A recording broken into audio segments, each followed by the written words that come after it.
Hello and welcome to Original Soundchat, where video game music is a work of art. On each episode, it's our goal to help you learn about 2 soundtracks from the world of games, as well as the people, stories, and critical tracks behind them.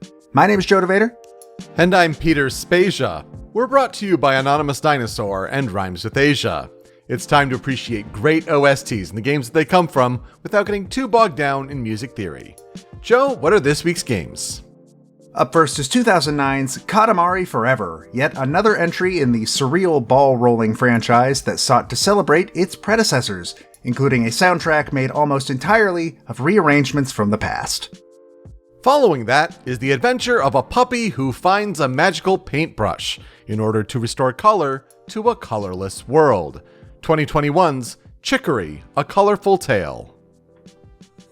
You'd think a game about bringing back color to a monochromatic black and white world would be not the easiest theme to find, but you know what? Joe, you made it work with Katamari Forever. We did it on accident, too. I had forgotten that was a part of Katamari Forever. I honestly put it because I figured it'll be color related. The games are bright and colorful, but wow, that is spot on. And then I also called my shot a couple weeks in advance of why Chicory is being talked about today on this episode. So just a whole lot of serendipity in this one. Yeah, it was a hell of a called shot, too. In the meantime, before we get to talk about games, Joe, how are you doing? What are you playing? I rolled credits on Tears of the Kingdom. You madman. How long did it take you? Let's see what the Switch says. I actually haven't checked since I rolled credits. 1 second. Whoop, whoop. It says played for 85 hours or more. Wow. I am at 40.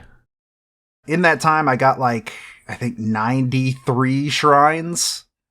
I stopped being able to find shrines, which was a weird experience to have in this game, but I just stopped being able to see them. So I assume most of the ones I was missing were either in the sky or underground. Right, yeah. But I just never saw them. Which is interesting because I guess there's 150 something. There are more apparently in this game than there were in Breath of the Wild. Yeah. So that's very interesting to know. There's also more Korok seeds, which I didn't think that was possible, but sure. I only got I think 30 something of those. I didn't care. I found the Koroks to be a lot easier to ignore this time. Yeah. I'm maybe halfway on both fronts. I've got 50 some shrines, 16 Koroks, something like that. Yeah. And we're getting there. I think I'm only 2 of 4 main big quests done, so I'm trying to do the same order as I did in Breath of the Wild. I feel like that was fitting. But then, as I said last time, did the whole map. I did all of the story sort of little cutscenes. I did all of the Lucky Clover Gazette quests. I just did a whole lot before actually getting to my first main story mission of the 4, I don't know, between 30 and 35 hours in or so. Not bad. Quick thoughts on how you feel after finishing it and how it ranks for you? I like it better than Breath of the Wild, overall, just in terms of playing it. I think the powers are better. I definitely heavily prefer basically all the powers that you have to cryo whatever it was called in the first game, which was useless unless you were next to water. Mm-hmm. But all the powers in this game work really well. I do wish that I don't know if you have encountered this yet, but some of the Zonai vehicles that you can attach stuff to, like the wings and stuff, they can only stay active for a certain amount of time before they just die. They just go away. Yeah, I tried gliding a bunch on the big plateau to start the game and discovered that pretty early on. Yeah, and I think that part kind of sucks. 'Cause, then why are they there? Why do you put them up on the Sky Islands if they're not to fly between the Sky Islands? Because if it's to go down to the ground, I can do that already. Mm-hmm. So, and like the hot air balloon does that too, and I'm going to assume the wheels probably do that. I never saw them do it, but I think that's the one part where I'm like, yeah, no, that kind of sucks. Also, I don't like how finishing those 4 temples, you just get the same cutscene. Yes. Oh, at the end of everyone, but with a new voice actor. It's really dumb. As I'm going through them in relative quick succession, I'm discovering this as well. And I'm like, maybe there should be something going forward where it's like you have variations of the scene depending on what order you've triggered it in. Like it's, yeah. I don't think we're going to go too deep in spoilers on that, but yeah, I totally agree. Like that's a fair critique as far as their narrative structure goes. But yeah, otherwise, Tears of the Kingdom is fantastic. It is probably tied for Game of the Year for me right now, along with Theatrhythm, which is a really weird pairing. But I probably spent the same amount of time on both games, I'll be real. Yeah, I've also been playing a lot of Zelda. Can't wait to do some more. Before we get to talk about our first game, let's get to the big news in the video game industry this week. Several stories involving composers we've talked about before on this show. But it's really about the PlayStation Showcase that happened. All eyes were on Sony to give their couple weeks before Summer Game Fest digital direct presentation. Usually the showcases in the past have delivered, and they had really high expectations for this one. And I don't think it really materialized all that well. Yeah. At the end, of course, Marvel's Spider-Man 2 was the big star of the show, and it looks really impressive. They only want to commit to a fall 2023 date for now, and they'll have a more specific date later. But the soundtrack sure sounded like it was more work from John Paisano, which is always good to hear. We had a weird trailer of a bunch of swamp animal life going on, but then you do have Metal Gear Solid Delta Snake Eater, which is the Metal Gear Solid 3 remake. Still a lot of mystery, not too much concrete stuff. The Metal Gear Twitter account is saying it's done by development team. Good. Yeah, the story and the voice lines are the same. Are you just using old recordings? Or are you bringing back... what is... So, a lot of questions, but of course, we talked about Metal Gear Solid 3, and of course, Cynthia Harrell's voice on Snake Eater rang true in that trailer. Sword in the Sea is a game from Giant Squid. Talked about Giant Squid recently with their last game, The Pathless. And Austin Wintory did confirm that he is composing music for that game. Another game in the partnership, as it were, with Journey and Abzu and The Pathless. So that'll be great to hear. And then Revenant Hill is the game that came out of nowhere, seemingly in the Night in the Woods universe. And Kristen Nygus was able to confirm that she is recording clarinet for that game. Yeah, I think I agree that that was a very underwhelming one. Spider-Man, yeah, looks great. Metal Gear Solid Delta is a bad title. Like that's a bad title. Especially when it's the triangle. Yeah, no. It's awful. I did see a lot of people point out like, oh, that's what Metal Gear trailers are like when Kojima's not the one cutting them. Yeah. You forgot to mention, though, that they announced Splatoon 4 at the PlayStation thing. Oh, right. Square Enix's foam. I already lost interest. I have forgotten what it's called, but it's just Splatoon. It is so, like, without shame, just we made Splatoon with... I called it Clash of Clans models, but I don't think it was quite that. I mean, it's shocking how, good the CG cutscene looks, and then you go to the gameplay and it's immediately woof. And it's literally just Splatoon. Like, it's just... They didn't even try to make it seem different. Oh, and I guess also they're doing the Metal Gear Solid. The first 3 games are coming to. Yeah, that's true. To finally current consoles, and that'll be in autumn of this year. So a lot of stuff. For me personally, like Assassin's Creed Mirage got an October 12th release date. I'm surprised that jumped the gun before Ubisoft's June show.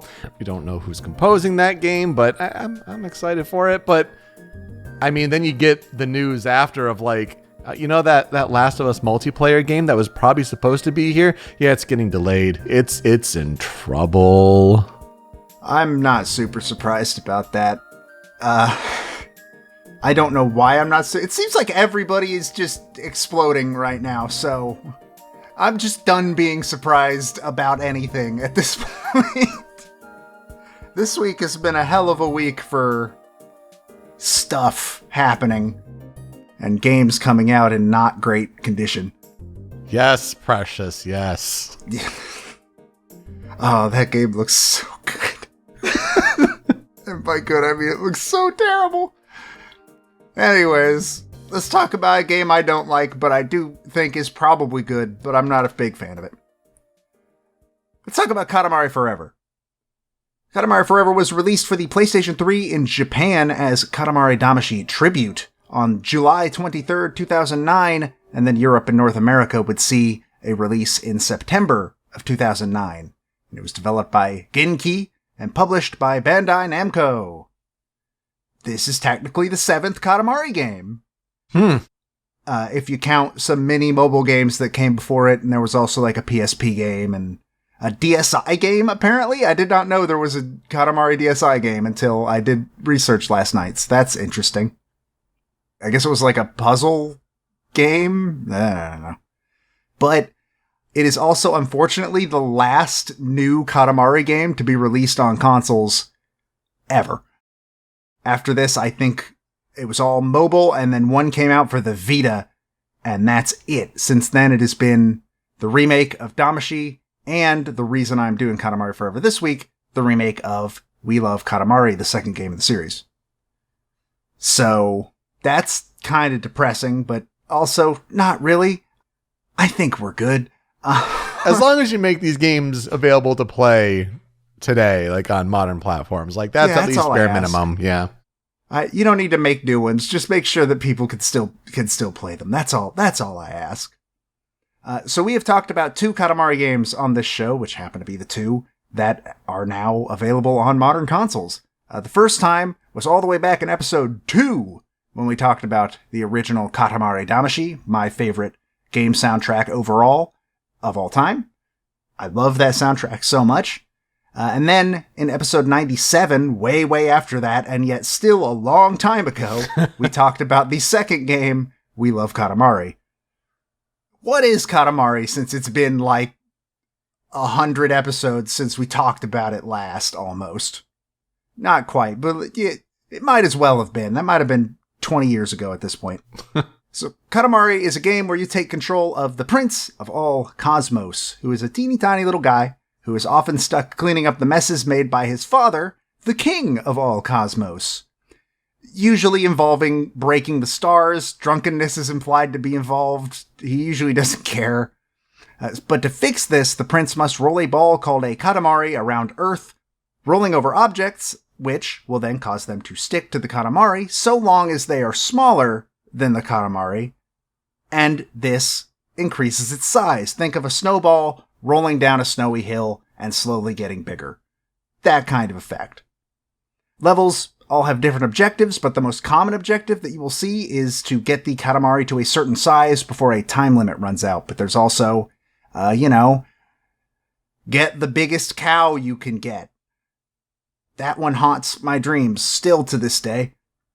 Or a campfire one that is actually kind of interesting. There's a lot of weird things they try with Katamari later on. But the core idea is that the bigger the Katamari gets, the more things you can roll up, which makes you even bigger, which means you can roll more things up until you are eventually big enough to roll up continents and planets and stars, etc. And that is the gist of Katamari. It is a weird game, and I adore the series aesthetically and I like the first two games. So this game is considered a tribute game, hence the Japanese title. So almost every single stage is taken from a previous game in the series. And the story is as such. When the king of all cosmos hits his head and develops amnesia, the prince must begin to roll a Katamari within his monochrome memories to bring color back to his world. Meanwhile, in order to make sure the king's duties still get done, the prince and his cousins build Robo King, a robotic replica of the king. Unfortunately, it does not take long for Robo King to go berserk and once again destroy all the stars in the sky, and the prince must also roll Katamaris around Earth in order to fix it. So here's where I'll ask, what are your experiences with Katamari Forever? My only Katamari experience is with the reroll of the first game, and that was well after you brought that to episode 2 all the way back in early February of 2019. Oh my goodness. So I enjoyed my time with the first Katamari Damacy, and so to think that some of those great songs get remix treatment, it makes me think a lot of actually, when we did the Persona 4 Dancing All Night soundtrack, when we covered that on the show. It's like great covers of great music. What's not to love? I know one of your favorite game songs of all time is here, so it's good to finally get to it, even if for you the underlying game isn't so hot. Yeah, and I still, to this day, don't know why. All I know is that when I played Katamari Forever, I did not have fun. And maybe it was like a mindset thing. Maybe I need to go back and try it again. I don't know. Because if it's just stages from the games I know I liked, except I don't know if they're all from games I know I liked. I know there's music from the PSP game. I don't know if any stages are. And some of those stages might also be from Beautiful Katamari, which I've never played because it was an Xbox 360 exclusive. Oh, that's right. I guess there's the big appeal of some of those stages finally being in 1080p HD. I mean, that's something, I guess. Mm-hmm. And yeah, like, maybe I should give it another shot. I do want to play Beautiful Katamari, and we'll probably talk about that. Katamari is one of those series where we will never not have somebody to talk about because so many people work on the soundtracks that I could do every Katamari game and I still would not cover everybody that's touched a Katamari soundtrack. So, there's no information about the development of this game, and I'm pretty sure I found out the same thing about We Love Katamari, though We Love at least had the story of, hey, why does this sequel exist when the creator didn't want to make a sequel? Of course, the creator being a man by the name of Keita Takahashi is not involved in this one. He stopped being involved in the Katamari franchise after We Love Katamari. Everything after that, out of his hands. He went to build playgrounds and make Nobi Nobi Boy and Watam. Oh, yes. He's doing good for himself, I guess. It did review fine. 74 on Metacritic, so not amazing, but not bad. Though it was actually criticized heavily for just being a game of reused levels, which I can kind of get. Where it's like, I've already played all these Katamari levels, and I don't need to play them again. I understand that thought, but also when the game is being advertised as like, yeah, it's a celebration of all the past games, that's why the stages are all the same. I don't know, but I can kind of understand the idea of like, well, we wanted a new Katamari game, not one with stages we've already played. Yeah, kind of a weird thing to knock it for critically, though. Bring it up, but like, we're going to dock it points for that? Okay. Yeah, that's a little weird to me. It might be because they didn't call it Tribute here. Yeah. They called it Forever. I did not remember that it was a tribute game until doing this research. I had forgotten that. Because Katamari Forever is not a title that really describes that. So, it has never been re-released, as far as I could tell. But as I mentioned before, We Love Katamari Reroll releases this week, and maybe they'll do Beautiful Katamari Reroll next. That would be neat, I think. I would love to play Beautiful Katamari. People say they like that game, So, and then we can stop, because after that, they're not good. I've never heard anybody talk about the Vita one, and I'm pretty sure most people have forgotten it existed. So the composer we're going to talk about today for Katamari is Yoshihito Yano, who, when I read most of the people's names that were involved in composing the music for this soundtrack, I was like, oh, we've done this person. This name looks familiar. No, we haven't. Well, this person looks familiar. No. What? For almost every single person that wasn't Yu Miyake. So, Yoshihito Yano was born October 3rd, 1973 in Matsuyama, Ehime Prefecture, Japan. He also goes by the aliases Yanoman and Yoshi, and he's blood type A. Anyways, in terms of his discography, he has done music for a good amount of games, specifically with Bandai Namco, as well as done sound effects for some games as well.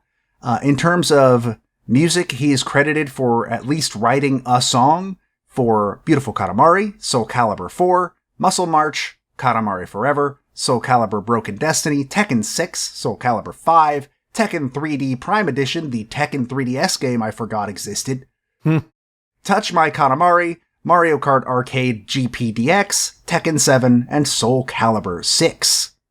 And then he is credited for doing sound effects on Soul Calibur Legends, as well as Super Smash Bros. For Wii U and 3DS, and Super Smash Bros. Ultimate. He's also done arrangements for Smash games. And so when you talk about, why does he sound familiar? That might be why. We've brought him up during our Smash episodes. So he's done arrangements for, looks like Smash 4 and Ultimate. So it looks like go through a Super Smash Brothers music wiki for this. Looks like there's 6 entries. He arranged Ultimate's Mob Smash. He arranged Smash 4's Multi-Man Smash.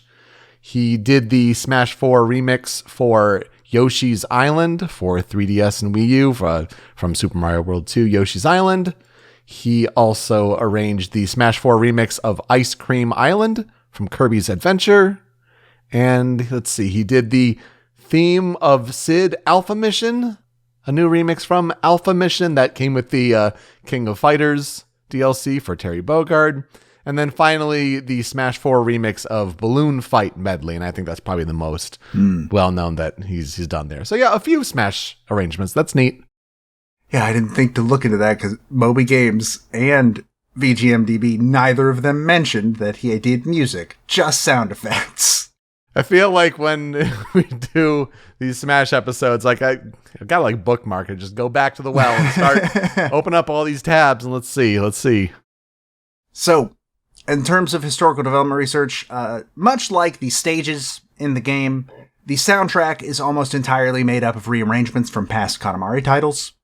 And Yu Miyake describes it as using, quote, a combination of electric and organic sounds, which describes all music, but okay. It features music and arrangements by multiple groups, including Guiro, Buffalo Daughter, Kirinji, Beautiful Hummingbird, YMCK, and Hard Floor, but also features music by composers such as Yoshihito Yano and Yu Miyake. Yu Miyake we talked about in episode 2. Hideki Tobeta, Asuka Sakai, Yuri Misumi, Akitaka Toyama, who we talked about in episode 97, Katsuro Tajima, and Keigo Hawashi. And almost all of those caused me to think I was gaslighting myself into thinking we covered them before, but now that you mentioned Smash, that's probably exactly what it is. And then, Keigo Hawashi is on the Nier team, so he kind of jumped over there. Oh, right. Yeah, that's true. Oh, boy. But that's not even everybody. The soundtrack's credits are extensive, listing individual instruments, which you don't see very often in game soundtracks. So if I sat here and listed everybody involved in this soundtrack, we would literally be here for 20 minutes. So I'm not going to do that. But I do commend Bandai for giving that extent. It's the most extensive credits I've ever seen on anything that we've ever, like, done on this show, I think. Though I do want to give a quick shout out to a song that is not on the Critical 5 or the Cutting Room Floor, mostly because it probably shouldn't be there, but I'm really glad it is a thing that exists. It is an orchestrated medley of music from the original Katamari Damacy, and by that I mean it is technically an orchestral arrangement of the Katamari Damacy medley from We Love Katamari that is made entirely of animal sounds. But now it's an orchestra, so it's music.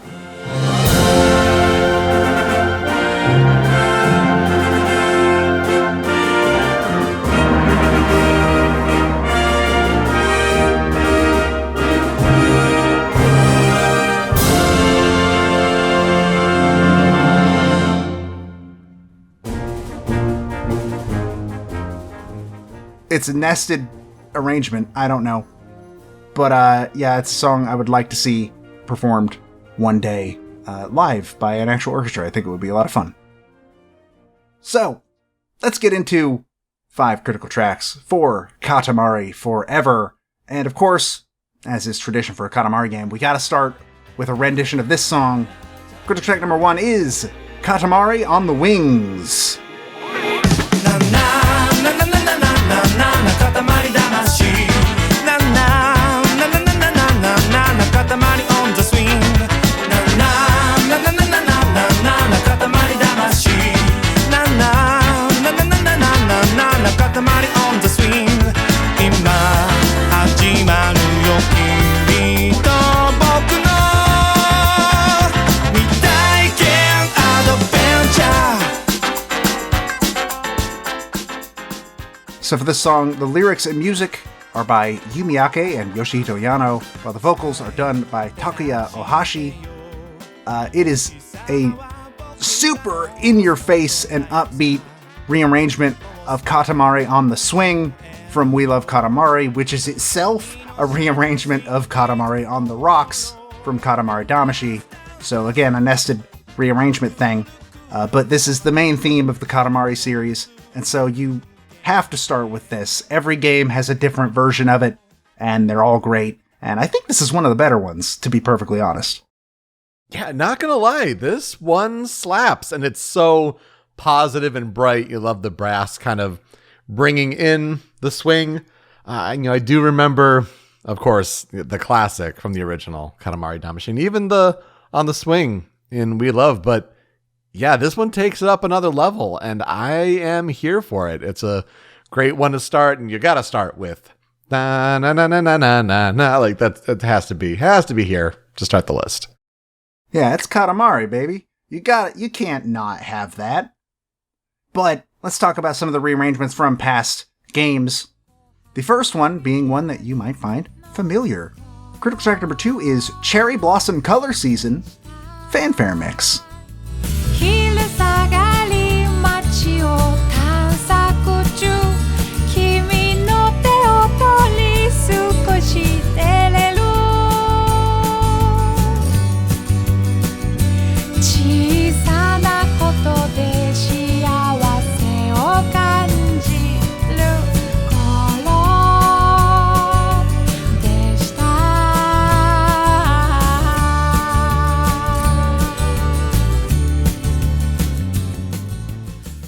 For this song, lyrics and music are by Yumiake. It is originally a song from Katamari Damacy, and in my opinion, one of the best songs on the soundtrack. Vocals in this version are done by Mitsuko Koike. The originals, if you'll remember, is a choir of children, which makes it very unique, because I don't think there are many songs like that in games. And now they've traded it out for a solo female vocalist, and it kind of gives it a bit more of a melancholy feeling to it.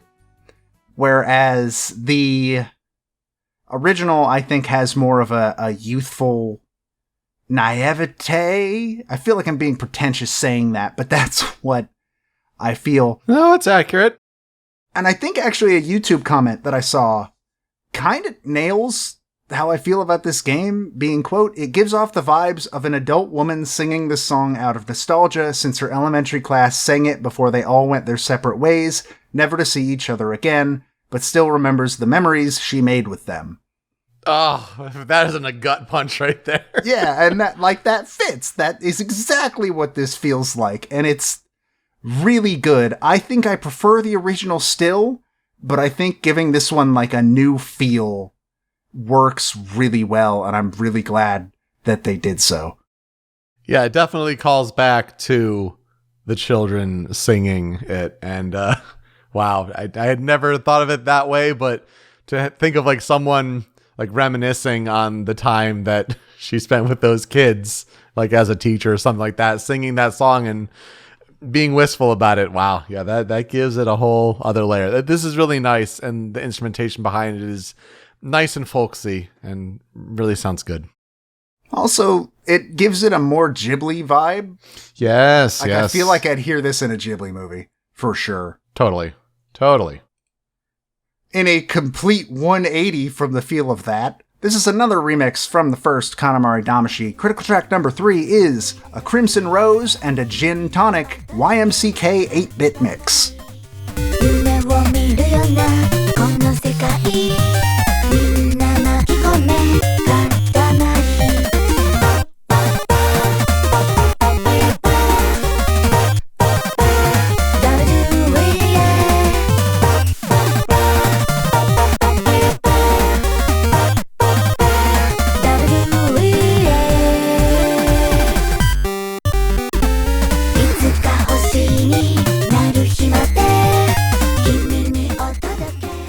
So the lyrics and music for the song were done by Asuka Sakai, and the remix itself was, as the name suggests, done by YMCK.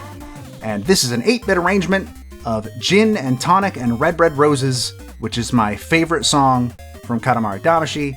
The original is a jazz piece that is super catchy and fun, and this trades it out for just like a chiptune bit and some more robotic vocals. And honestly, the original's still better. Like in every way. But this is a pretty good rendition of this song, all things considered. Like, it translates really well to 8-bit. It's not truly 8-bit. There's too many sounds playing at once for it to be that, but the feeling is there. Yeah, and it makes me wonder what's different visually in the stage to kind of represent the 8-bit. Like, are there extra, like, visual artifacts or anything like that? I totally agree with you. The original is the best, but hearing the ba ba ba ba ba ba ba, just hearing it like bit crushed like that, it just gives a different flavor to it, which is definitely appreciated, and nice to hear this kind of spin on, you're right, one of the best songs from the original game. Okay, it's time for the main event. You mentioned that my favorite song, like my favorite video game song ever, is on this soundtrack, and it very much is, because it's critical track number 4. This is Everlasting Love plus You. I love you so much, take my breath away. Oh, I miss you, hold me tight anytime, forever, ever.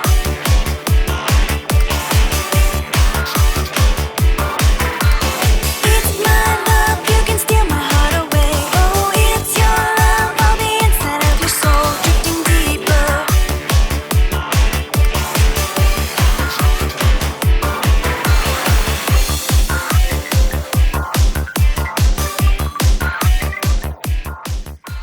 The lyrics for the song were done by Akitaka Toyama and Judy Toyama.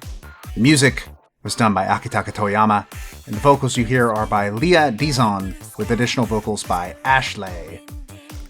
I love this song. It's my favorite song in the franchise. Honestly, my favorite song in games. It is a mashup of 2 songs, one from Katamari Damacy and one from We Love Katamari, being You Are Smart from Damacy and Everlasting Love from We Love, which You Are Smart is not one of my favorite songs in the original game. It's kind of like lower tier, but Everlasting Love is my favorite song in We Love Katamari. And it turns out when you put those 2 together, they work really weirdly well.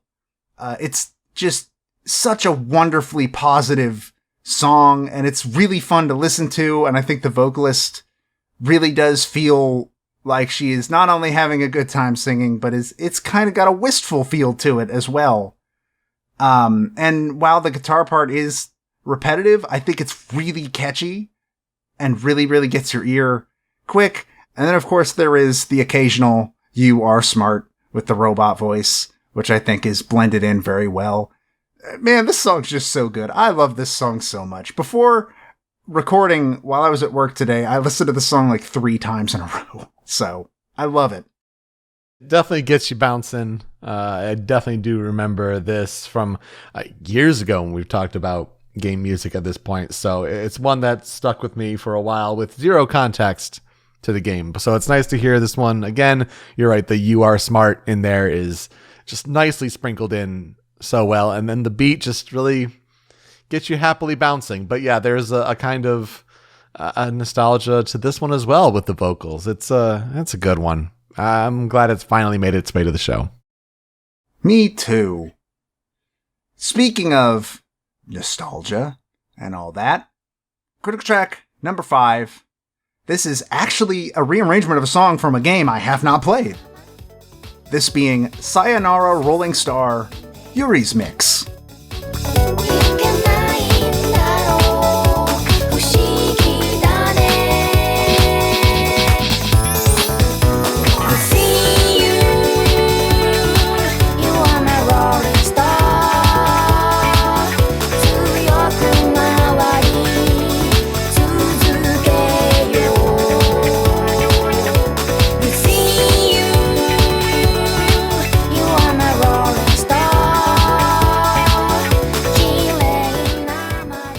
The lyrics for the song were done by Yoshihito Yano, Yuri Misumi, Nathaniel Yam, and Tadanobu Numata. That's a lot of people just doing lyrics, which is odd. And the music was done by Yoshihito Yano. This arrangement in particular was done by Yuri Misumi, and the vocals are by Mikazo. Almost every song on the soundtrack is like that in terms of like credits for who worked on them. This is a rearrangement of a song from Beautiful Katamari, which, as I mentioned, I have not played. So this is the only version of this song I've ever heard. But this song kind of serves as a sequel of sorts to Katamari Damashi's Lonely Rolling Star, which is one of the best songs on that soundtrack as well. There's another song on the soundtrack that I believe is called, like, Lonely Rolling No More, which is another sequel to this song. So I almost put that on here, but it just didn't quite make it. I don't know, this is a nice song, and apparently the lyrics are something to do with, like, the person that she is talking about in Lonely Rolling Star, about how, oh, we're apart now, etc., etc. This song is specifically about her saying, like, I'm over it now. I can move on. Goodbye. And I think that works incredibly well, and just giving it this groove takes away maybe some of the melancholy to it, but it's still fun to listen to. Yeah, so here I am like, oh yeah, disco, okay. Also more like if you drop this song in particular in the Persona dancing games, like you would not notice a difference at all. But yeah, Lonely Rolling Star, a classic, and nice to hear a thematic sequel in a way. That's pretty neat. I definitely enjoy listening to this one as well. 4 tracks on the cutting room floor. I got 2 of them. The first one is, again, I believe from a game I have not played. It is Bluffing Spirit. これから変わってゆくのさ俺はリフレッシュリフレッシュリフレッシュ振り返りはしない進み続ける新しいことがしたい見たことない聞いたこと So the lyrics in this song were written by Keita Takahashi, and the music is by Asuka Sakai, with vocals and guitar by Kazanaga Takakura. Apparently this song plays during the reappearance of the Cowbear level, because it is back in this game. They brought it back. I believe now it is cows and bears at the same time, so 2 things to avoid forever and accidentally pick up a super tiny one that you could not see and fail the level. I hate that level so much. Evil incarnate. Evil incarnate. This song's fine, though. I like this song. I don't know why, but I think this sort of off-tune vocals give it a little bit of personality, and, like, that's Katamari being different for difference's sake. It works. It fits Katamari's tone, I think, and it's, I think this song is overall fun, but it's also just chill as hell, and I love it. Definitely chill. Once I heard lyrics of be fresh, be fresh, be fresh, I'm like, oh, that's Keita Takahashi. And yep, sure enough. Yep, that checks out. That's a nice little acoustic groove. I dig it. The other track on the cutting room floor, this is Green Village.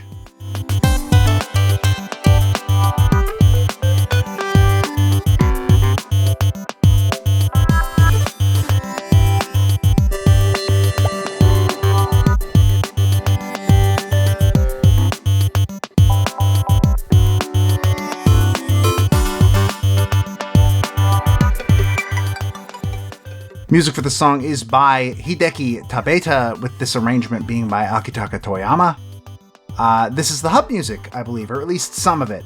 I think there's 2 hub musics, one for Robo King and one for Regular King. And I like this better than Walking on a Star, which is Damashi's hub music. I still love Walking on a Star, but I think this one just has a lot more of a relaxing and low-key feeling that is especially nice to listen to after, you know, a stressful session of rolling a Katamari to be 2 kilometers large in 5 minutes. This song to me kind of feels like a nice day at the park, and I really appreciate that tone that it brings to the table. Nice to hear all these different synths, whether it's, you know, different bit levels to it, and like some of the panning that's going on. Super relaxing. You could throw this in the background of like any day, just like, you know, walking around anywhere, and it'd be super happy and relaxing. This is really nice and pleasant. So what will I never forget about Katamari Forever? Like I've said a couple times, I don't like this game very much. I don't remember why. But man, its soundtrack is good. Katamari soundtracks are so good. I love all of them.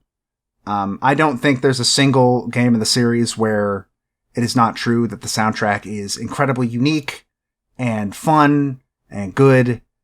And it still continues to be the case that, like, there's no other game series with music that sounds like Katamari. There just isn't. And I don't think there ever will be, to be perfectly honest. And I'm fine with that, because it makes Katamari stand out from the crowd, and that's kind of the point. So, yeah, it's the soundtrack. I will never forget the soundtrack of this game, especially Everlasting Love Plus You. Yeah, this is nice to hear some of these takes on classic Katamari songs, and just really glad your favorite finally got to be here. That's really, really good. So, for our transition, we'd like to highlight a fan remix, fan cover. I finally have a reason to use this channel for whatever reason. I follow a channel called R3 Music Box that just does short music box renditions of a bunch of songs. And I mean like video game songs and anime songs and pop songs and K-pop songs and anything you could imagine you can probably find. And they upload like 7 videos every couple days. I don't know how they do it, but they actually did a song from Katamari Forever, which is the credits song that is called Shadow and Light. So please enjoy R3 Music Box's rendition of that, and we will be right back.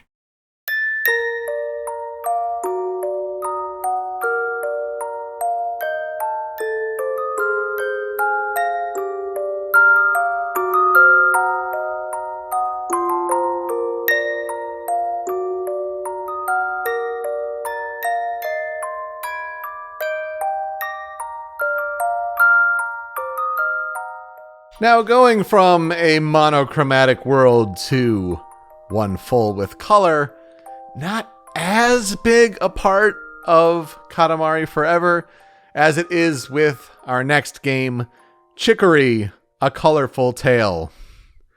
we even just mentioned Chicory, A Colorful Tale really recently. We were talking about like, oh yeah, remember when this happened? Lana Rain was working on this game project called Chicory, and she released some preview tracks for it. Yeah, let's talk about Chicory.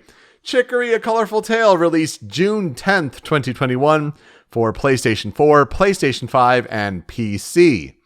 About half a year later, it would come to Nintendo Switch on December 15th, 2021. And we're talking about Chicory today because it is now out for Xbox platforms. Just available now today, May 30th, 2023 on Xbox One, Xbox Series consoles, and it is available on Game Pass. So go give this game a shot there. Again, I'll say it, shot called. A couple weeks before this was announced, I'm like, we should talk about Chicory at some point. Let's put it on this date. Bing, bang, boom. Here it is. Yeah, I can speak as a witness. This was put on the schedule before that was announced, so. Just sometimes you get lucky like that. The game is developed by Greg Lobanov, and it is published by Finji. Chicory, A Colorful Tale is a 2D top-down adventure role-playing game where characters are small anthropomorphic animals. The player takes the role of an anthropomorphic dog, actually named after the player's favorite food, which I think is a great touch. And the world they explore is black and white, but it can be painted using the brush, which is just a large paintbrush. And the paintbrush can be used to solve environmental puzzles. Over the course of the game, the player learns new abilities, such as the ability to jump and an ability to swim through the paint, with later unlocks allowing the player to swim up walls and up waterfalls. There is combat in the game, but it's only done in boss fights, which can be skipped entirely if the player chooses. And that's the only combat in the game, as the player dodges projectiles in a bullet hell state while using the brush to damage the boss in arenas with dark negative color filters. The story of Chicory, A Colorful Tale. In the Picnic Province, it is the responsibility of the wielder of the magic brush to bring color to the world. Ages ago, the brush was cut from the branch of a magical brush tree, and so the brush has been passed down from teacher to apprentice for generations.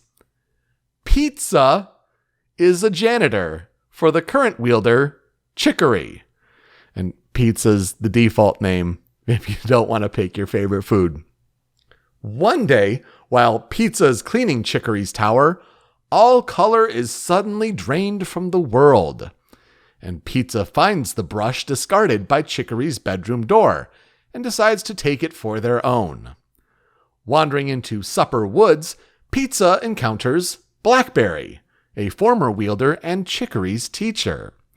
Blackberry leads them to a corrupted tree deep into the woods.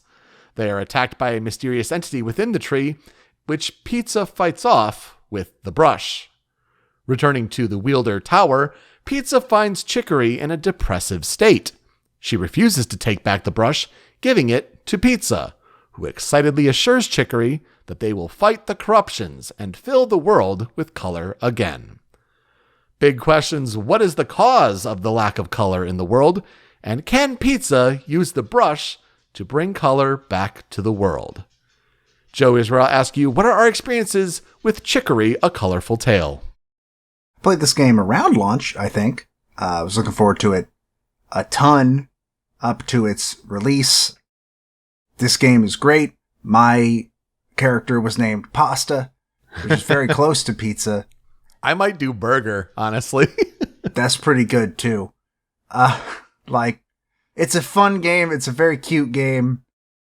Very reminiscent of Zelda in a lot of ways, I think. Like 2D Zelda. And it also just does a really good job, in my opinion, of sort of illustrating, and maybe this wasn't what they were going for, maybe it was something different, but for me, it does a really good job illustrating the concept of imposter syndrome which is, for people that don't know, how do I describe this? So let's say you are in a skilled creative field. This is most common among creatives. I assume it can happen elsewhere, but creatives are where you hear about it the most. And you have peers that believe that you are skilled and good at what you do and talented.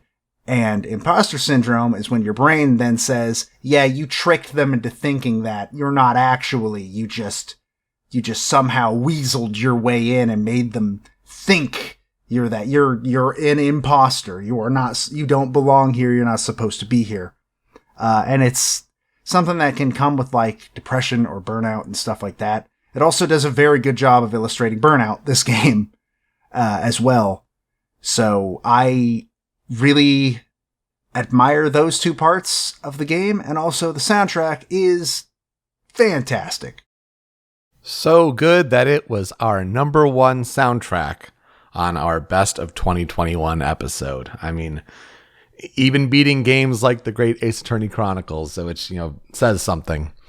So I have not played Chicory. I own it on PC, have not gotten to it yet, and I think it finally hitting Game Pass is going to be what kicks me over the edge of like, hey, after Zelda, play Chicory.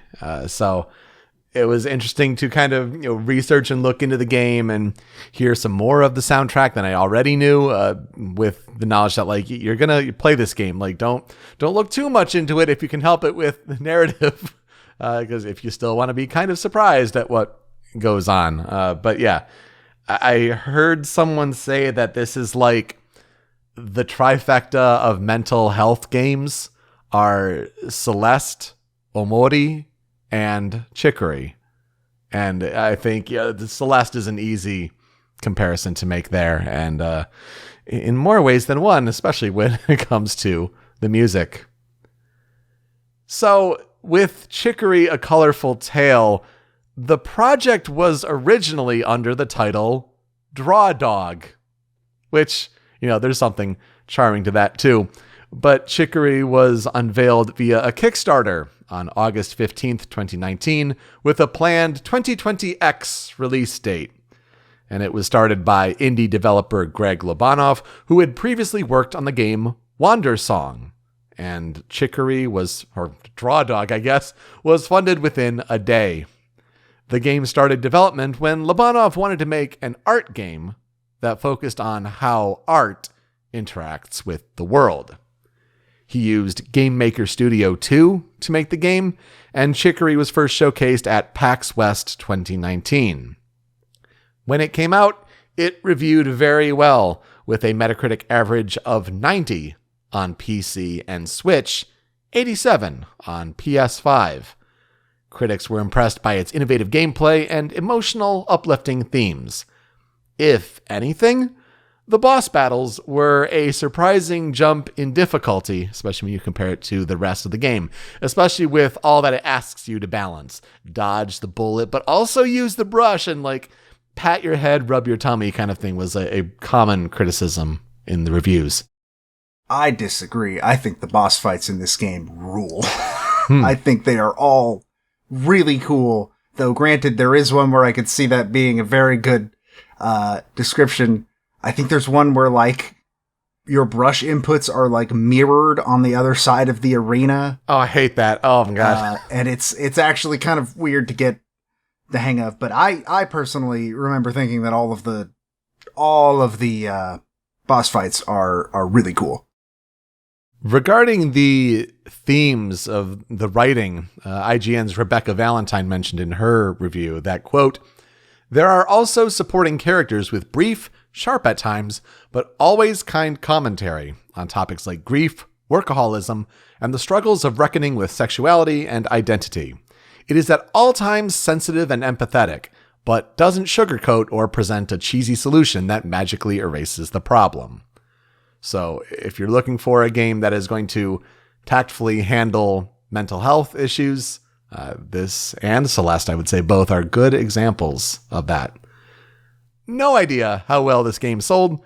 Doesn't seem to be any information for that anywhere, but it was nominated and even won some awards. It was nominated for Games for Impact at the Game Awards. It was nominated 3 times at the BAFTAs, and it won for Family. Destructoid would later name Chicory the best PC game of 2021 and the best overall game of 2021. And Giant Bomb awarded Chicory its Chillest Game, Best Soundtrack, and Best Overall Game of the Year awards. Following the release of the game, Lobanov released a tweet that showed an animated GIF of a 2-legged fox-like creature, which stated that he was making another game with the same developers of Chicory. A few weeks ago, as of time of recording, he announced his studio's name as Wishes Unlimited, while also suggesting that big news was coming during June 8th's Day of the Devs presentation during Summer Game Fest. So hey, we may get another game from the Chicory devs very, very soon, or at least news of what the next project is. And I wanted to point out that Fangamer, when it comes to merch, has a plush of pizza that you can draw on with the included washable markers it comes with. Draw on pizza, wash it, rinse, repeat. It's adorable for like just over $30 US. So cute. Love that. I think I saw that being sold at PAX. No, it wouldn't have been sold at PAX when I went. I went in 2020. What am I talking about? But I think I remember like seeing a sample of it or something, because Chicory was at PAX. I played it, the demo there. So it would make sense if they were showing off like, yeah, this is potential later merch. But I feel like I've been in the room with one of those. Maybe I'm crazy. I don't know. We're going to talk about a musician this week, because we've certainly given Lena Rain her flowers plenty of times on this show, but we first brought her up on episode 29 of Original Soundchat when we discussed Celeste. So let's go down the range of musicians on the project, and let's talk about Carlos Eiene. Carlos Eiene was born near Seattle, Washington, and he started playing piano around the age of 7, but then he was introduced to wind instruments via his school band program, and he settled on saxophone as his primary instrument, but he says he likes to learn other instruments from time to time. He eventually started a YouTube channel called Insane in the Rain Music, where he features covers of video game music, and it started in 2012.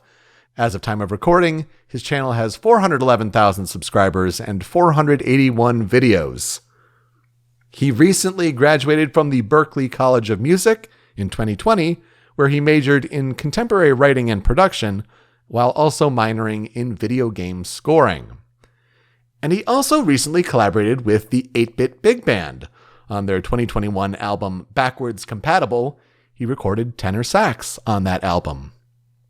But towards the end of 2021, Carlos said that he would stop being a YouTube content creator. I remember even when we brought that news up on this show. Instead, he says that he was going to be working as a game audio professional, specializing in composing, arranging, and producing original music. Speaking of that original music, he released a debut album, fittingly titled Insane in the Rain, in October 2022. And it's available at his Bandcamp at insaneintherainmusic.bandcamp.com. Carlos says, quote, "I've loved video game music ever since I was a kid. To me, video game music is special because it has the potential to tell such profound stories in ways that other mediums can't match. The immersiveness of a video game has so much potential to convey a great story to someone, and that story is enhanced by the game's music. The fundamental purpose of music is to communicate. Just like language, it's a medium that we use to convey complex thoughts and ideas." And you can follow Carlos Eiene on Twitter at Insane Rain Music. What are some of the game projects that he's working on as a composer? There's one called Tyrion Cuthbert, Attorney of the Arcane. It's developed by Diamond Hedge Entertainment, and it seems to be an indie Ace Attorney homage. It seems to be coming out by the end of June. And then there's another project called Breeze in the Clouds. It's by developer Stormy Clouds, and it looks to be a 2D cartoony action adventure about a corgi controlling the weather and doing combo strings against pollution enemies. It does not have a release date yet, but the footage in the trailers looks really interesting. Carlos Eiene was also an arranger on a couple of video game soundtracks, including A Hat in Time, where he did a remix of Picture Perfect, and also Valhalla, where he did a remix of Your Love is a Drug, featuring vocalist Adriana Figueroa. And then he was also a musician on Chicory, A Colorful Tale, playing alto sax. Carlos Eiene, as Insane in the Rain music, has been featured on our show's transitions and playouts quite a few times. Wanted to shout out episode 37 with Skullgirls, where he did saxophone on the consoles' In a Moment's Time. On episode 80 for Super Mario Odyssey, he was a saxophonist on Jump Up Superstar with Adriana Figueroa. On episode 85 for Pokemon Snap, it was his Pokemon Snap medley featuring Ro Panuganti. And on episode 99 with Pokemon Trading Card Game, he did sax and piano on Dr. Pez VGM's Normal Battle track. And then also his cover of Coconut Mall in episode 143 when we talked about Mario Kart Wii. So good to finally bring him in as a musician instead of just, he did a fan cover, a fan remix. Now, this is a really interesting soundtrack. If it weren't apparent, we love this soundtrack. We gave it our number one best soundtrack of 2021, and it is because of music composed by Lena Raine, once again, the composer from Celeste, which we talked about her work on episode 29. But there are plenty of other artists that we've brought up on Original Soundchat that are featured on the album, including Masahiro Aoki, who we talked about for his work on Street Fighter V in episode 27. He's a mixing engineer on this soundtrack. Unsurprisingly, Kristen Naigus is all over this soundtrack, all kinds of woodwinds. We talked about her work on episode 134 for her work on Ori and the Will of the Wisps, and Amy Evans, the vocalist from Nier, which we talked about in episode 117. She does a vocal track in this game. Of course, Carlos Eiene on alto sax. And I also got to shout out Grant Henry, aka Stemmage. He plays guitar. He is real guitar as opposed to Lena Raine says fake guitar, which is just done through synths, but real guitar with Stemmage. And Stemmage, of course, is behind the Metroid Metal project. But it seems like he's also been performing in different video game soundtracks as of late, including Ekenfell, Moonglow Bay, another Lena Raine game, and the recent game Chia. In an interview, Lena Raine stated that she wanted to create a contrast between the music of the natural world and the darkness. Raine said that various instruments were used in order to create the tone. Quote, "It's almost like the distortion of the natural, so you'll notice that I use a lot of synths and also acoustic instruments run through guitar pedals and amps and all sorts of literal distortion to create a sound that's an amplified and chaotic version of reality." I also have to give Lena Raine super big props because a lot of times on this show when we're doing research, we're thinking like, I wonder what the composer was thinking of behind this soundtrack. And sometimes maybe we'll get little blurbs on Bandcamp, like the artist is allowed to put little text blocks on their different songs. Lena Raine went and did a whole big Medium post of like sharing her thoughts on each and every track on the Chicory soundtrack. It's called Composing for Chicory, Motifs and Memories. And we're going to be getting a bunch of words from Lena Raine here on each track in the 5 critical tracks for Chicory, A Colorful Tale. And we'll start with Supper Woods.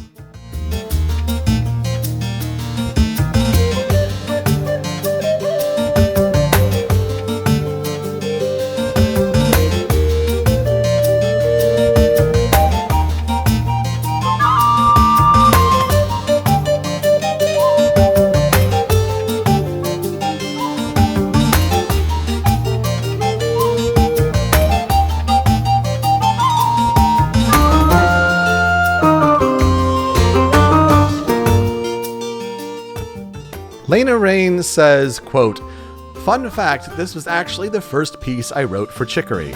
there's a lot packed into here, but it was really a bit of a mission statement for making something that felt adventurous and fun, but steeped in mystery and twisting Renaissance instruments into modern grooves.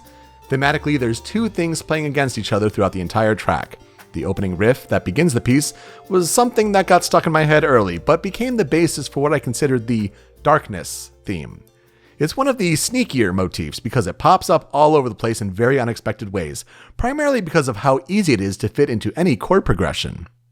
While it's presented initially as a bit of a chord framing ostinato, the main motif is a leap from sol, up to mi in the second octave, then down to re. It's fairly innocent here as a groove everything else sits in. The main melody, however, is a minor rendition of Pizza's theme, forming a feeling of adventure as they press out into the unknown forest at Blackberry's insisting. Yeah, really love that strolling feeling that she mentions here with this harpsichord synth, and it kind of just sets the foundation of a puppy's adventure into color. It's probably the song I've heard in-game more than any other, because Separate Woods is the demo, and I played the demo like 3 times, once at home and twice at events. So I've heard Separate Woods quite a few times. It's one of my favorite songs of the game, and it's just really catchy. And this is probably, it's not the first song I think of when I think of Chicory, but it's definitely up there. Yeah, I can see how that would be kind of like a going off into adventure kind of theme. And yeah, I'm looking forward to being able to hear this in game. Just makes it sound that much better, I think. But it's nice to hear all the instruments come together here in critical track number 2. And this is Dinner's The Big City.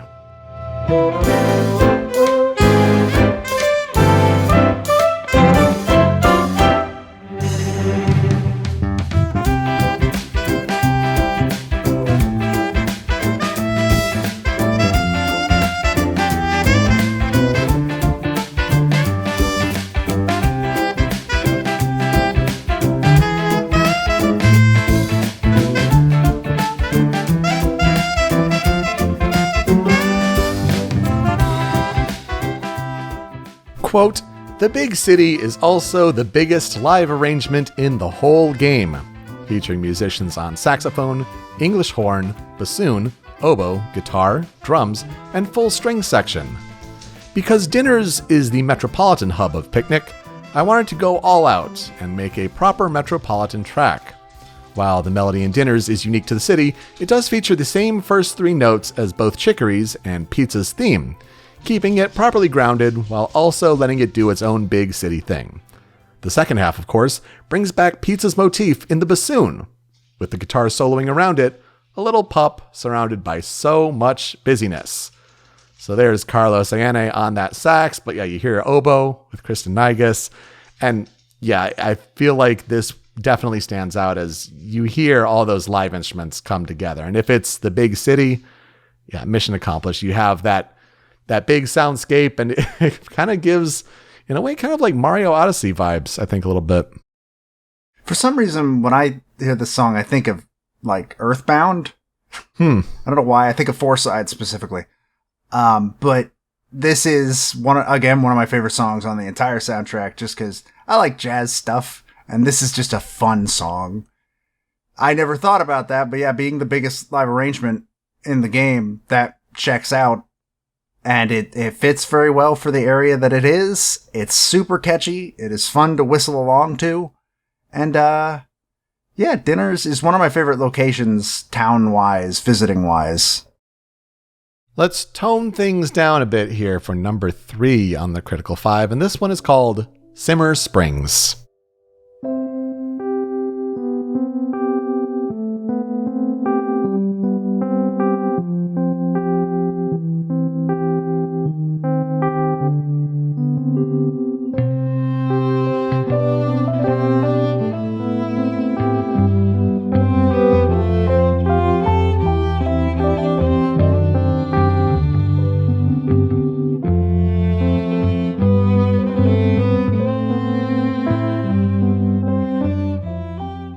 Quote, "Simmer Springs is a quiet mountain resort town, so I gave it its own melody independent of the rest of the game.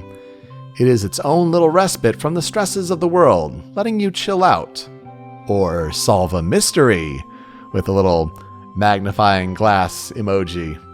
And that electric piano is just so nice and soothing, but then it brings in the violin by Michaela Nachtigall, and she is on YouTube at MKLachu. Which we've actually used her, I've learned recently we've used her as a transition piece before as well for Mario Party 2. Oh, well, there you go. And she was on Advance Wars, the re-release that just came out. Oh my goodness, that's so cool. Yeah, so there's some connections. It's nice seeing these YouTube musicians like get projects in the industry and have all those connections pay off. That's so cool. And just nice to have something different as a tonal shift, but kind of gives you a nice little breather, and you feel that with this piece for sure. For some reason, when I hear this song, and I'm second guessing whether or not it actually plays in this scene or not, but there's a really nice scene where Chicory and Pizza just stop for a minute and they just have a conversation in a really relaxing location, and it's one of my favorite scenes in the entire game because it's just this kind of real conversation between the two.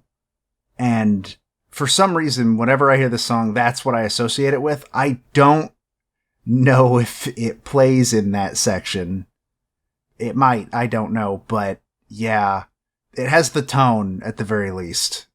And this is just a nice, relaxing, kind of emotional song for me. I don't know. Things pick up a bit with the final boss theme, and that's critical track number 4 for Chicory: A Colorful Tale. This is Do the Impossible.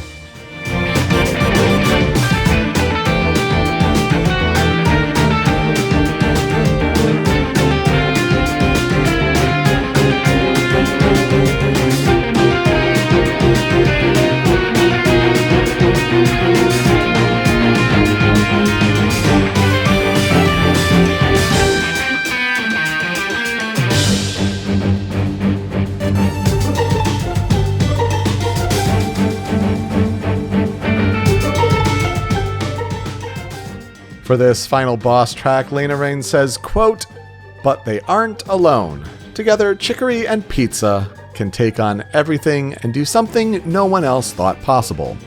I'm not embarrassed to go full anime when the opportunity calls for it.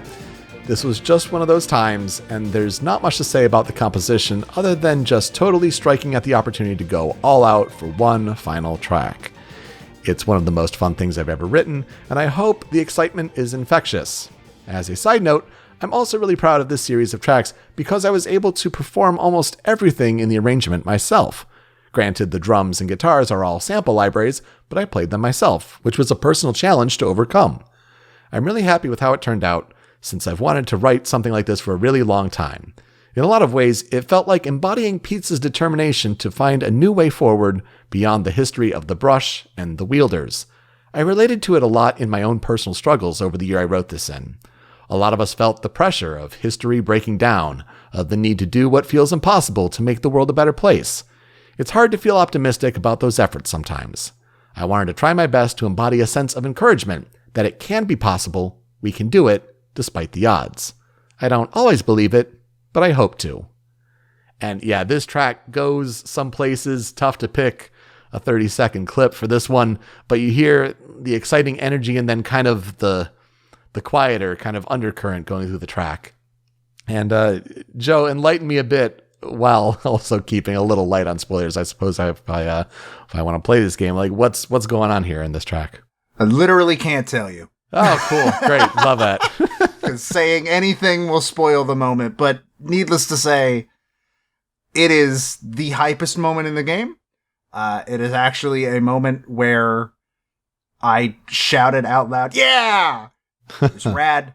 I've never thought of this song as anime as hell, but she is right.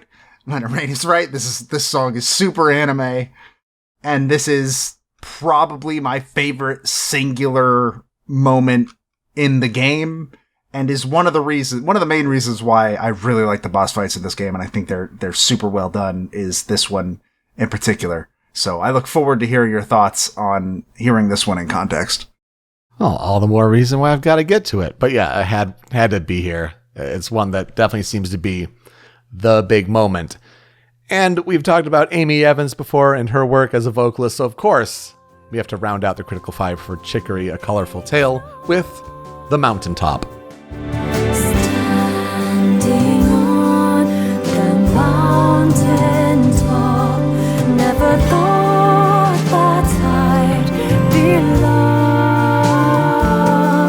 I wonder how I climbed so far and proved myself so wrong. What if there's something I can do now? Quote, I've always wanted to write a vocal song for a credits sequence. Probably since I was obsessed with 90s JRPGs pushing into collaborations with various pop singers, it's always been a bit of a dream of mine. So to be able to write something for the hugely talented Amy Evans was such an amazing experience. Greg originally wrote the lyrics for The Mountaintop for the in-game sing-along that plays alongside Song of the Wielders, and then one more final verse for this version. I also got to bring together almost all of my instrumentalists for one big triumphant feeling send-off. I tried my best to follow in the footsteps of my songwriting idols and write a song I'd feel confident releasing as its own single. I hope I accomplished that. And yeah, might as well give the big musical send-off with one of the more talented vocalists of our era for video games. I mean, yeah, getting Amy Evans is a great call, and I think that's a nice bow on the top of the experience. I love the lyrics in this song a lot. Specifically the lyrics of what if they know that I'm just making it all up as I go. Yeah, that's imposter syndrome to a T. Yep. 100%. And it fits with the theming of the game extremely well. Just in general, like, Amy Evans absolutely kills the vocals in this piece, which, I mean, it's Amy Evans, of course she does.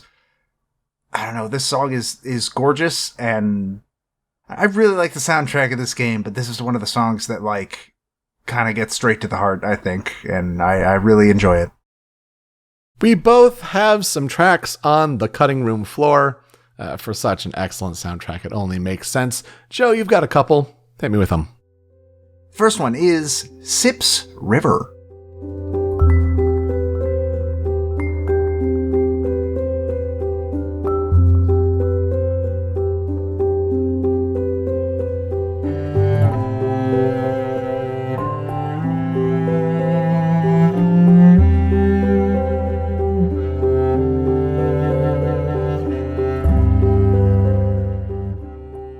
Leonard blurb about Sips River is, quote, "The Sips River is a bit of an anomalous zone in the overworld because it connects so many places and becomes more of a passing vibe on the way from place to place. It was important for me to have a theme that wasn't necessarily tied to any one place or character, but a sparse and beautiful spark of music that could be appreciated in passing. But if you stuck around, it would transform into a slowly twisting rush of water flowing down the bank.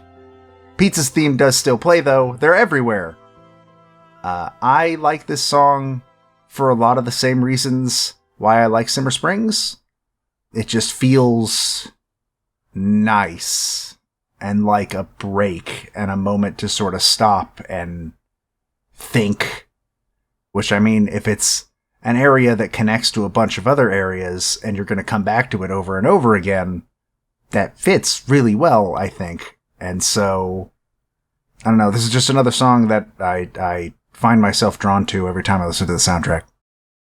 I feel like Lena Raine is really well known for insanely infectious synth work, but I feel like gotta give more shout out to the nice, calm pieces, the break from everything, because it's handled with such a deft touch that is just really relaxing and calming to listen to. And this could almost be a lullaby at this point. It's really nice. Anyways, let's go the exact opposite direction. The second cool. track on the cutting room floor for me is Monster.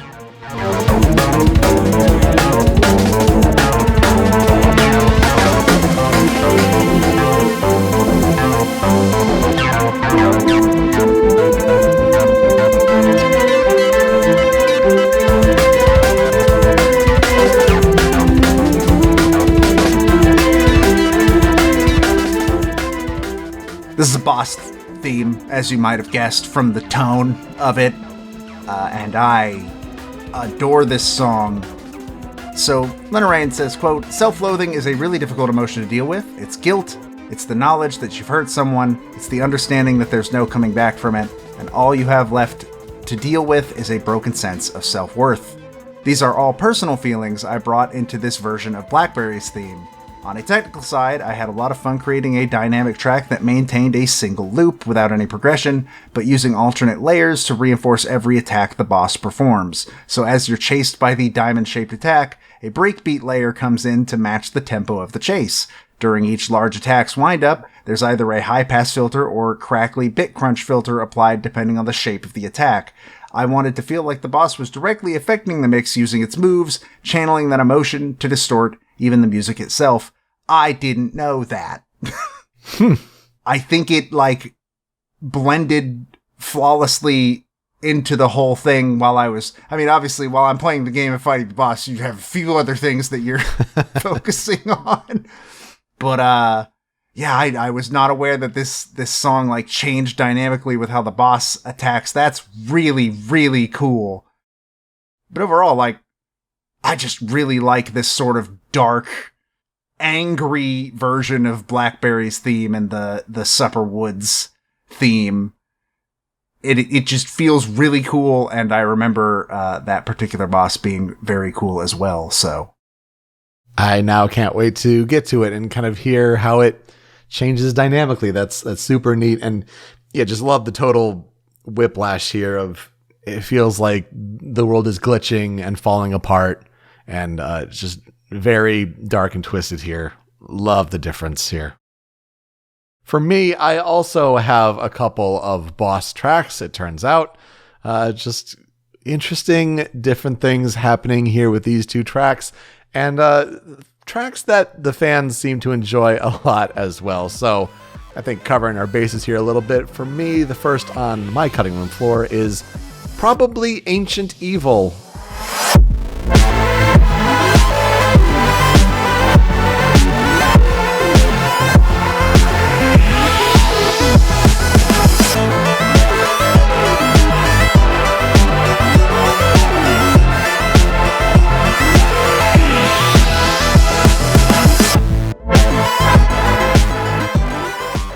Huge Celeste vibes on this one, to the point where I think I saw someone doing it's either some fan modded really difficult Celeste level or something like that, and put this music behind it, and everyone's like, "Oh, what's this music from?" And "Oh, it's from this game Chicory: A Colorful Tale." It's also Lena Raine's work, so I feel it just fits super well with Celeste's platforming, but I'm sure it also works well in this game. And Lena Raine says, quote, "In a lot of ways, each boss fight presented a daunting challenge for me as a composer.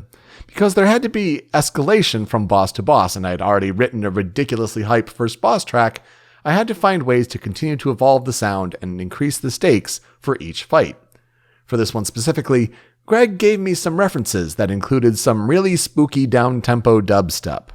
Also, unlike the first boss, which he designed before I'd scored it, he let me go first this time and write a song that he'd designed the boss fight around.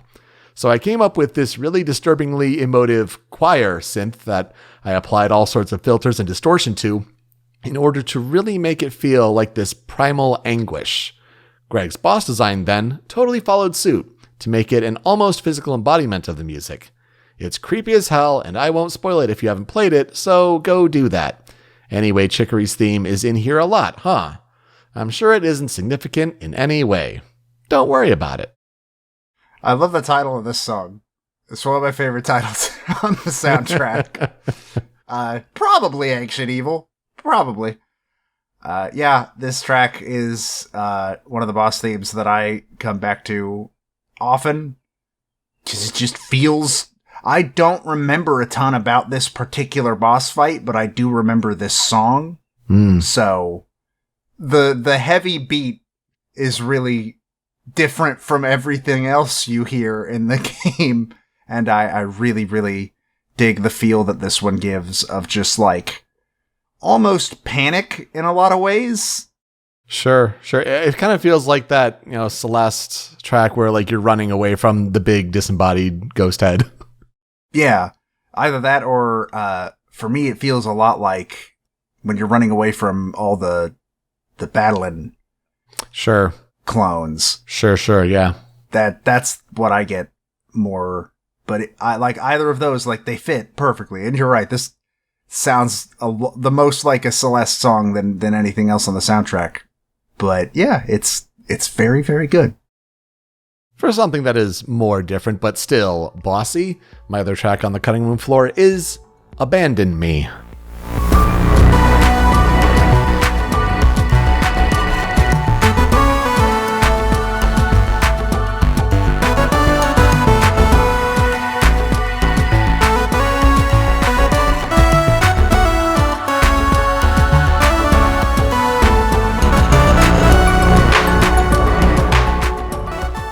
Definitely more subdued with those Lena Raine synths in there that she's so well known for. She says, quote, "This song is more of a tragedy than a fight. It's trauma and survival, and I don't really have much else to say that isn't already expressed in the music itself. As for the actual implementation, I found it to be a really cool experience to write a track and then remix it to create a more interesting rhythmic vibe. I used a lot of automation and filters to create the impression that I had a bunch of tracks set up on records, and I was either starting or stopping them, scratching them, etc., to literally distort the individual elements making up the song. After I was done, Alexis hand animated the entire visual presentation behind the encounter, which honestly still gives me chills every time I play through." And yeah, I feel like just a totally different feel for a boss track. I need to play Chicory, man. Like, I need to discover these in context. This song is, I think, describing it as a tragedy more than a fight is fantastic description. I don't know how much more I could say. But it's a very, very nice piece. And yeah, that's all I will say. It's good. It's a good moment. Good choice to be here and wrap things up. What will I never forget about Chicory, A Colorful Tale? It's always stuck with me that it was our best of 2021. That number one game, and had the soundtrack to boot for sure, but it was one where like, okay, yeah, I'll play it sometime. And I think this is kind of the kick in the pants I'll need to give it a shot on Game Pass. Out today. So if the music has interested you from this episode, go give it a shot on Xbox Game Pass or wherever else you can play the game. PlayStation, Switch, PC, wherever. I will say, as somebody with experience playing it on both ways, maybe play on PC with a mouse and keyboard if you can. The game is very much designed, in my opinion, around having a mouse. Though it's a close second. The Switch has touch controls if you're playing in handheld. So yeah, I guess if you're drawing in the world, like that kind of makes sense. Yeah. So doing it with a controller is not the worst, but it is a lot more awkward than just using a mouse or touch controls or something like that. So that is my suggestion, but I don't think playing it with like analog sticks is going to kill the experience or anything. So, and yeah, it sounds like if you are someone who enjoyed the vibe of Celeste and the storytelling and the conversation points that it brings up about mental health, like that's also a point in the game's favor.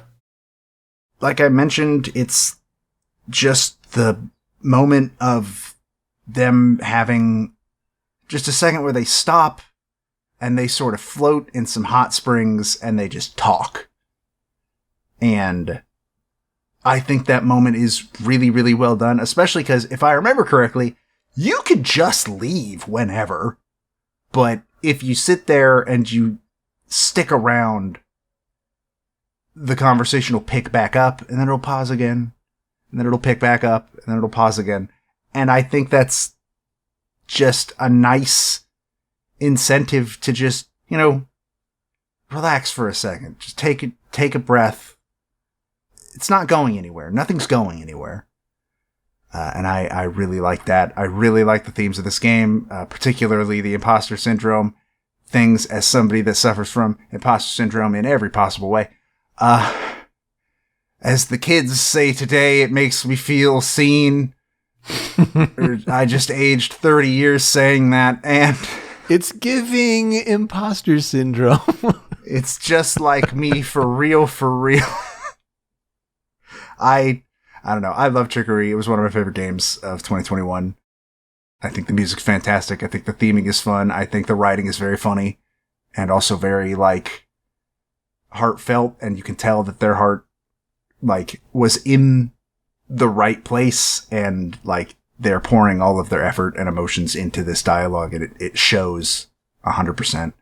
So yeah, if you have access to a thing to play Chicory Colorful Tale, 100% you should give it a shot. Well, good to finally bring these games to the show, and both of their excellent soundtracks. Color filling in a monochromatic world with Katamari Forever, and Chicory, A Colorful Tale. And that will do it for us this week on Original Soundchat. You can find me on Twitter at Pete Speakeasy. Joe is over at String Pixel. The video version of the show is on the Rhymes with Asia YouTube channel, but it's that MP3 podcast version that you want, and that's hosted by Anonymous Dinosaur at anondino.squarespace.com. It's where Joe's other podcast, Smasher Pieces, is also hosted, and you can find Original Soundchat and Smasher Pieces wherever you get your podcasts, on catchers all around the globe, be it Apple Podcasts, Google Podcasts, or even on Spotify, where you have a feed of podcast episodes, but we also have a playlist of video game music. If you talk about a track on the show and it's on Spotify, it gets added to this absolutely huge video game music playlist. Joe, what's being added this week? Why are the Katamari soundtracks still not on Spotify? It's a shame. Why? Please put them on something. I need them on something, Bandai. I'm pretty sure. Hold on. Let's check. Oh, would you look at that? Tekken is on here. Why is Tekken here? And Tekken's not on here. Okay, you're free this time. But, please just give me the Katamari soundtracks on Spotify. Chicory is there also. And I apologize. The updating of the playlist is really, really, really behind. Oh. And that's on me because of executive dysfunction. And I'm working on it, just so people know. All right, but there's still plenty of music there to listen to in the meantime. And when you're done listening, you can find the show on social media at Soundchat OST. Leave some feedback for us. How are we doing with these episodes? What did we miss for these tracks? And also give us some suggestions for games to talk about in the future. Games like, Joe, who are we talking about next week? I will be talking about Aya Ito. Sure hope I can finish that game before we talk about it. I will be talking about Yasushi Asada. All right, let's play us out with a cover from Chicory, A Colorful Tale. I found a YouTube channel called Gamer Symphony UMD, and they did a cover of The Mountaintop. This is Game Symphony Orchestra at the University of Maryland, and they performed this cover at their Spring 2022 Small Ensemble concert, recorded it, put it on YouTube. Very nice. It features the work of Kira Donegan, Ava Gins, and Irina Lee. So please enjoy that. Thank you so much for listening this week on Original Soundchat. We'll see you next time. Take care.